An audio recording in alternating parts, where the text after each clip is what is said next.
नमस्कार, भारत एक्सप्रेस देख रहे हैं आप। मैं हूं आपके साथ आकांक्षा त्रिपाठी। बांग्लादेश में करीब 2 महीने तक आंदोलन चला और उसके बाद शेख हसीना को अपनी सत्ता से इस्तीफा देकर वहां से भारत आना पड़ा, जिसके बाद से लगातार शेख हसीना जो है वो मोहम्मद यूनुस पर हमलावर हैं और कई तरह के आरोप उनको लेकर लगा चुकी हैं और कई तरह के बयान भी शेख हसीना दे चुकी हैं। आपको बता दें कि अगस्त के महीने में जो है शेख हसीना की सरकार का तख्ता पलट हुआ था, जिसके बाद वो भारत आ गई थी और यहाँ पर आने के बाद उन्होंने कई सारी ऐसे आरोप शेख हसीना ने जो है मोहम्मद यूनुस पर लगाए हैं, जो कि चर्चाओं में हैं। आपको बता दें कि शेख हसीना ने ये कहा है कि मोहम्मद यूनुस ने उनको हटाने के लिए प्लान बनाया था।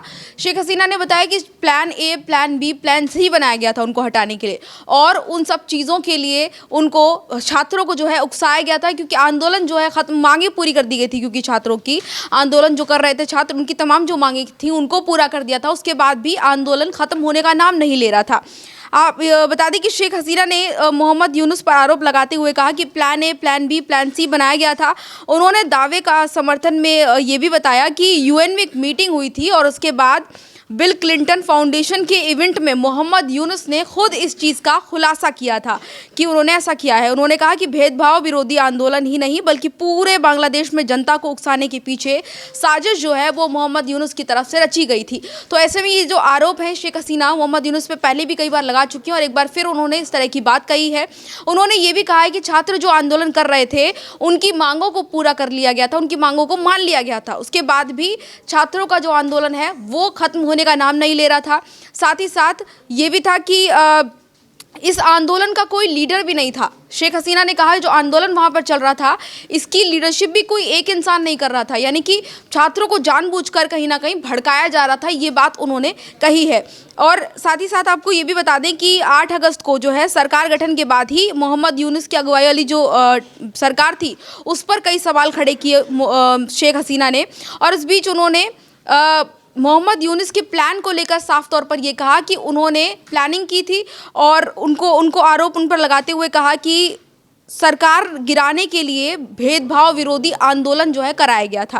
पूरी की पूरी साजिश जो थी वो मोहम्मद यूनुस की थी और उनकी साजिश के तहत उन्होंने सारी चीज़ें की। और छात्र आंदोलन, क्योंकि जो आपने देखा बांग्लादेश में चल रहा था काफ़ी लंबे समय तक चला और उसको भी जब कोई लीड नहीं कर रहा, जब कोई लीडर नहीं है, कोई सामने नहीं आ रहा और जिस तरीके से छात्रों ने क्योंकि वहाँ पर आंदोलन किया, तो शेख हसीना इस पर कई बार सवाल उठाती हुई नजर आई कि आखिर उनको लीड कर कौन रहा है, क्योंकि उनकी जो मांगे थी उनको पूरा किया जा रहा है, उनकी बातों को सुना जा रहा है, सरकार ने उनकी मांग पूरी कर दी, तो उस तरीके से आंदोलन खत्म हो जाना चाहिए। लेकिन यह आंदोलन खत्म नहीं हुआ, जिसके बाद ये सवाल कई तरह के इस तरह के उठे। हालांकि जब बांग्लादेश में सरकार बनी शेख हसीना के तख्ता पलट के बाद, तो मोहम्मद यूनुस पर भी कई सवाल खड़े हुए, क्योंकि उनके सत्ता में आने के बाद वहाँ की स्थिति लगातार खराब है।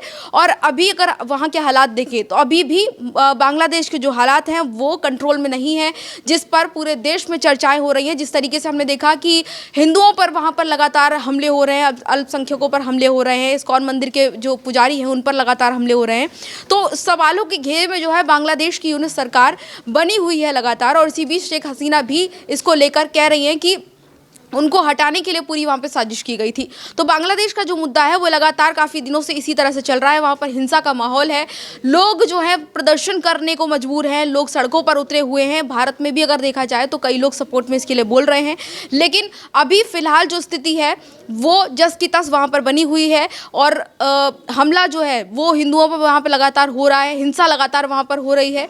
हालांकि बांग्लादेश के भी और आगे क्या स्थिति रहने वाली है, क्या हालात रहने वाले हैं, इस बारे में पूरी जानकारी आपको देते रहेंगे। इसी तरह की तमाम और खबरों के लिए देखते रहिए भारत एक्सप्रेस।